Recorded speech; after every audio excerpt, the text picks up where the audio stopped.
Hey, what's going on? My name is Anant. In this video, I'm going to show you how to create Amazon SES API key. And one of the benefit of using Amazon SES API key is that you can also keep a track of any bounces or feedback that you get from Amazon SES, which is not possible if you've just connected Amazon SES through the SMTP credential over here inside SendMails.io.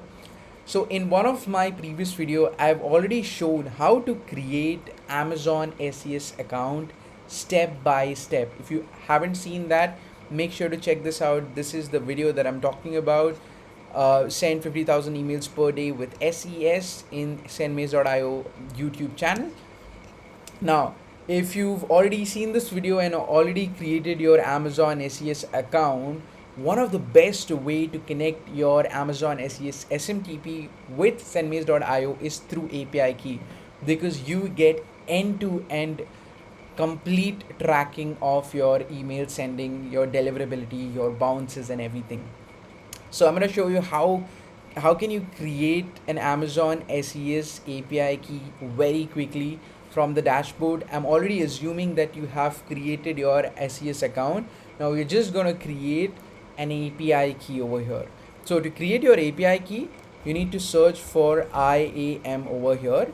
Now when I click on IAM, I need to go to the users. So I go to users, and this is where I can create my user. So head over to the create user, click on the button, and I'm going to name it as SendMails SES API, right? Click on next. You can name it whatever you want. It's not that compulsory. Now I'm going to click on attach policies directly. So the first policy that I need to add is SES full access. SES full. You can see over here it is Amazon SES full access. So that's the first policy that I need to add. Second is Amazon SNS full access, which you can see over here, Amazon SNS full access. And the third policy is IAM read only access. So these are the three policies that you need to attach with the user. Click on next. You can see over here I've already created these three policies, and I'm going to create the users. So my user is already created. This is the user that I just created over here. Now I need to create a security credential that I can put it inside SendMails.io.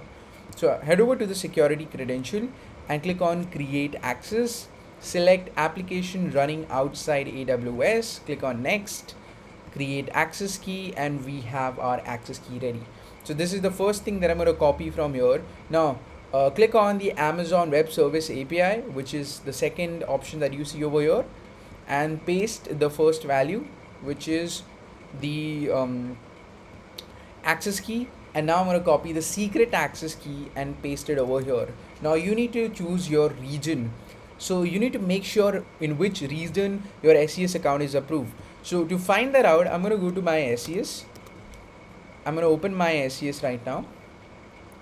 And on the top right hand side, you can see my SES is approved in Ohio, right? For you, it might be approved on Virginia, California, Mumbai, right? So just make sure where exactly is your SES approved.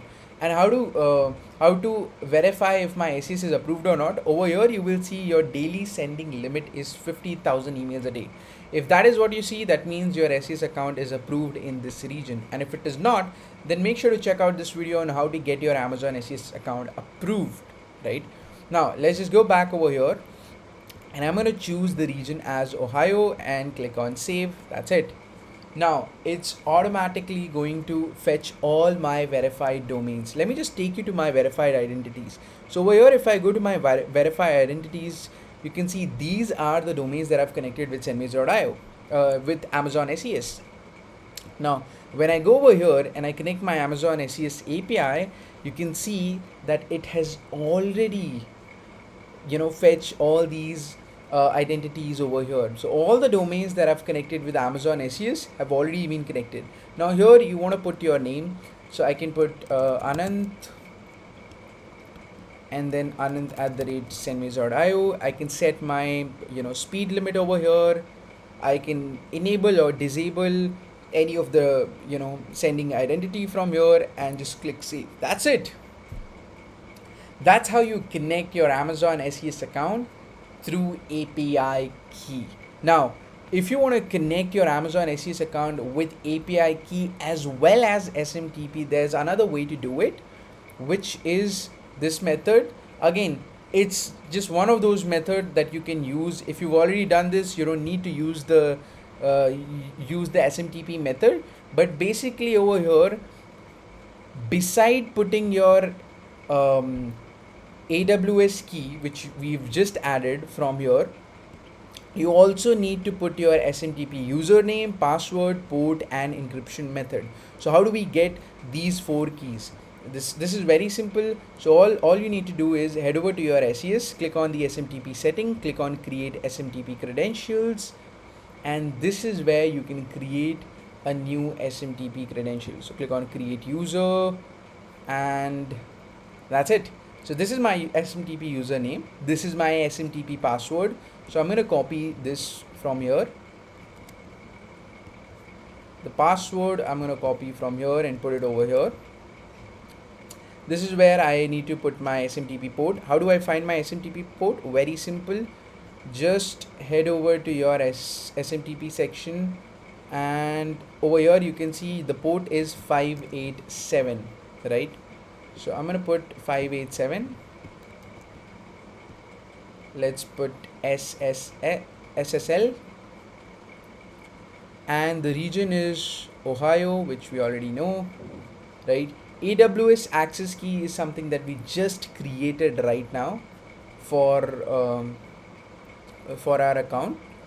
So what I'm going to do is I'm going to go ahead and create an account once again.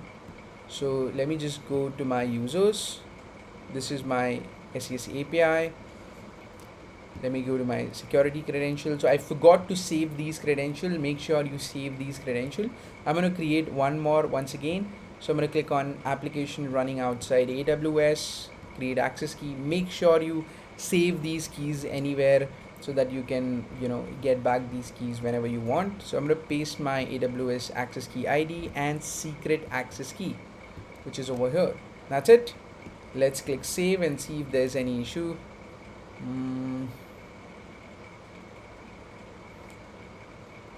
All right. So we have successfully connected our Amazon Web Services SMTP, and over here it has fetched all the identities, and it can keep a track of any sort of bounces or anything that happens with SES. So that's it for today. If you have any question, drop it down in the comment below, and I'll see you in the next one. Bye bye.